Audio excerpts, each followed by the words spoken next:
Valeu, Lucas. E o Núcleo de Promoção à Saúde do Instituto Nacional de Tecnologia e Saúde passa a oferecer, a partir de amanhã, atendimento psicológico online gratuito para a população de Salvador. Os profissionais vão atender pessoas que estejam com ansiedade e angústia neste momento de enfrentamento ao coronavírus. O atendimento vai ser realizado de segunda a sexta-feira, das 8 da manhã às 5 da tarde. Os interessados podem fazer contato pelo telefone 99652-5298. 99652-5298, prefixo de Salvador, número 71. Agora são 7h22 e em meio à pandemia do novo coronavírus, alguns hospitais do estado suspenderam as visitas para evitar o risco de contaminação entre os pacientes. Medida, portanto, adotada para evitar aglomerações e reduzir o contágio. A gente fala mais sobre o assunto conversando agora com o conselheiro e membro do Comitê de Crise do Conselho Regional de Medicina do Estado da Bahia, Dr. Otávio Marambaia, conversando conosco por telefone. Bom dia, doutor Otávio. Bom dia, Jefferson. Bom dia a todos os ouvintes. Por favor, qual é a situação hoje nos hospitais da Bahia em relação às visitas? Quais as novas regras que foram adotadas?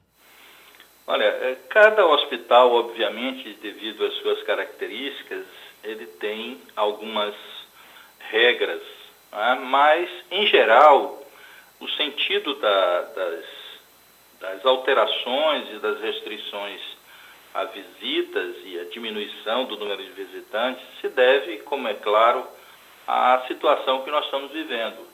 A menor circulação de pessoas dentro dos hospitais contribui para evitar a disseminação da doença, pondo em perigo pacientes e profissionais dentro dos hospitais. É uma medida bastante desagradável, porque o ideal seria que as pessoas em situação de doença, internados, né, é sempre bom receber visitas. Mas essa situação que nós estamos vivendo, da pandemia, nos obriga, e tem obrigado os hospitais a zelarem cada vez mais pela segurança, para evitar a transmissão da doença. Doutor Otávio, essa suspensão das visitas vale tanto para pacientes que estão infectados com o novo coronavírus como para pacientes em geral? É isso? Sim, porque é matemático isso, né? Quanto menor for o número das pessoas, menor a possibilidade de que você tenha pessoas que, mesmo não sabendo, estão doentes, estão com a doença e que podem transmitir para outras pessoas. Isso obedece à regra geral que nós temos de evitar aglomerações, evitar com que haja um número de pessoas muito grande no ambiente. Né? E no hospital, mais ainda, né? Porque pessoas que não estão com o coronavírus, mas estão internadas, poderão inadvertidamente ser contaminados por pacientes, por pessoas que vão visitar. Né? Então, embora uma pessoa, uma só, possa contaminar, é óbvio que se você diminuir o número de pessoas, você reduz esse número de possibilidade de contaminação. Doutor Otávio, além da suspensão de visitas, atividades também vêm sendo suspensas nos hospitais por causa da recomendação de isolamento social? Você poderia citar algumas dessas atividades que também têm sido suspensas nos hospitais?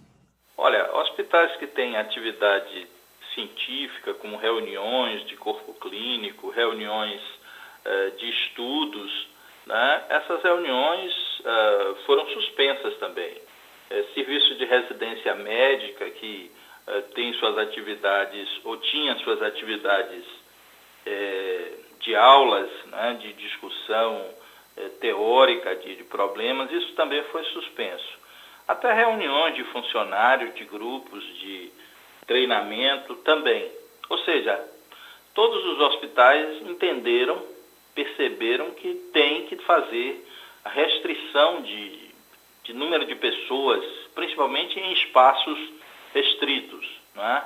De modo que essas e outras atividades, como de treinamento mesmo, o treinamento tem sido com um número menor de pessoas, para evitar de toda sorte possível a aglomeração de pessoas.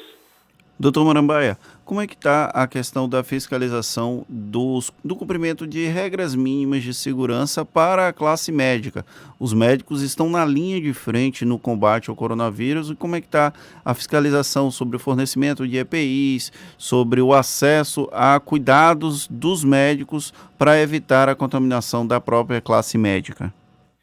Pois é, esse é um problema sério que o CREMEB tem se debruçado nesses últimos dias, justamente porque temos recebido algumas denúncias, né? O Conselho Federal de Medicina, há pouco mais do que um dia, colocou no ar uma plataforma onde os médicos podem eventualmente registrar, e essas eventuais denúncias chegam também ao comitê de crise do CREMEB.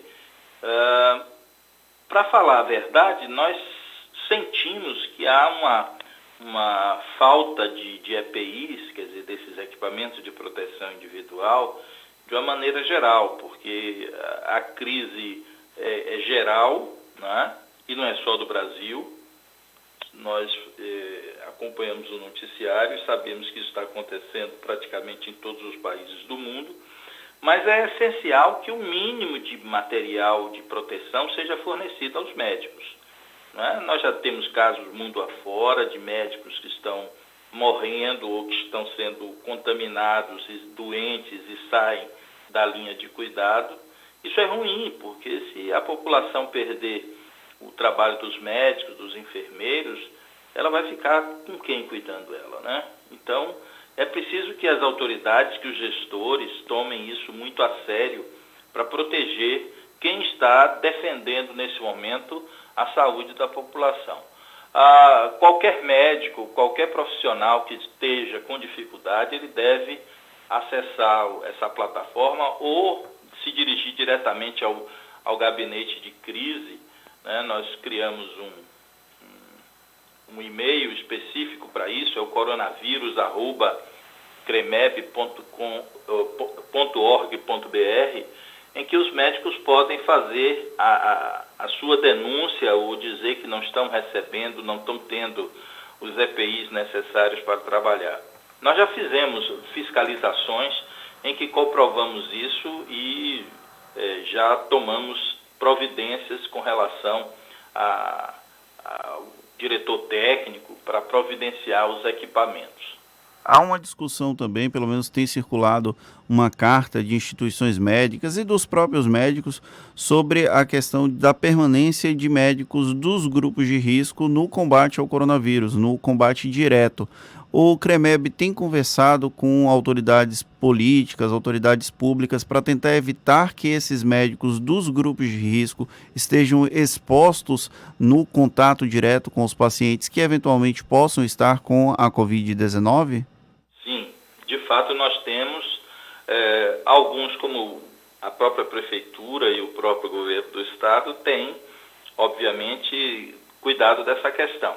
Até o momento nós não temos tido queixa de colegas profissionais que têm 60 anos ou mais, ou que têm doenças como hipertensão, diabetes, né? Então nós temos tido a compreensão de que esses colegas, eles são do grupo de risco e eles estariam vulneráveis trabalhando na linha de frente com pacientes contaminados, principalmente sem o equipamento de proteção. Então nós temos ouvido e tido a constatação de que esses colegas têm sido remanejados para outras áreas. Não quer dizer que o colega não possa trabalhar em outra área que seja uma área menos exposta como é que se diz, a contaminação. E há casos, evidentemente, de colegas que são de grupo de risco e que têm um conjunto de doenças que não o impede de exercer a medicina num determinado momento, mas que nesse momento, ele estando na linha de frente, ele será certamente uma vítima e provavelmente uma vítima fatal.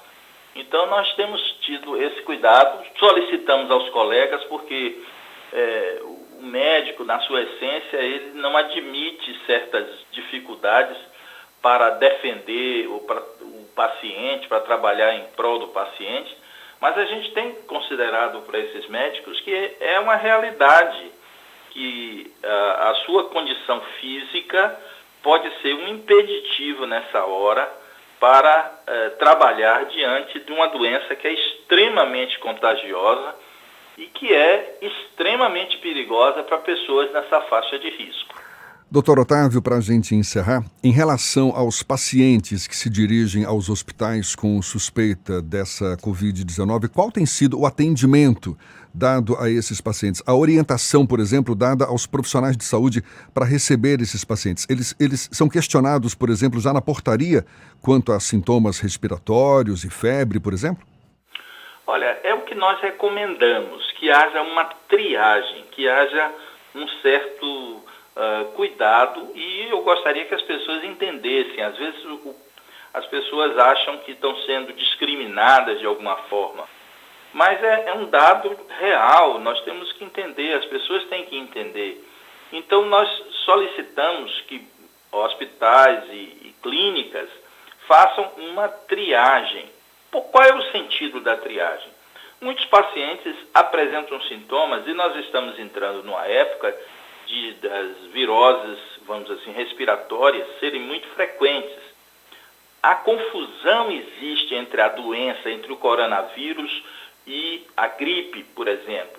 É preciso, então, que as pessoas ajudem nas unidades de saúde, porque isso dá maior segurança, maior agilidade e protege os profissionais que estão diante de um paciente que eventualmente pode ter a doença Covid-19 e tomar os cuidados adequados. Então, se você hierarquizar nos hospitais, nas unidades de saúde, o paciente que é possivelmente infectado daquele que possivelmente não é, você aumenta a segurança do atendimento. E nós recomendamos às pessoas que só procurem os hospitais em casos realmente de emergência, de modo que as pessoas evitem ir a esses locais por questões simples, que podem ser resolvidas ou que podem esperar, não é?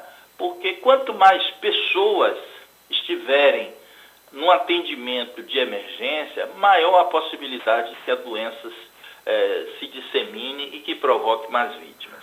Tá certo. Doutor Otávio Marambaia, conselheiro e membro do Comitê de Crise do Conselho Regional de Medicina do Estado da Bahia, o CREMEB. Muito obrigado pelos seus esclarecimentos e um bom dia para o senhor. O CREMEB é que agradece e eu também pessoalmente, Gerson. Um bom dia. A gente lembra que essa conversa toda você pode rever e ouvir de novo também pelos canais da Tarde FM no YouTube, no Spotify, no iTunes e no Deezer. 7:55 agora na Tarde FM.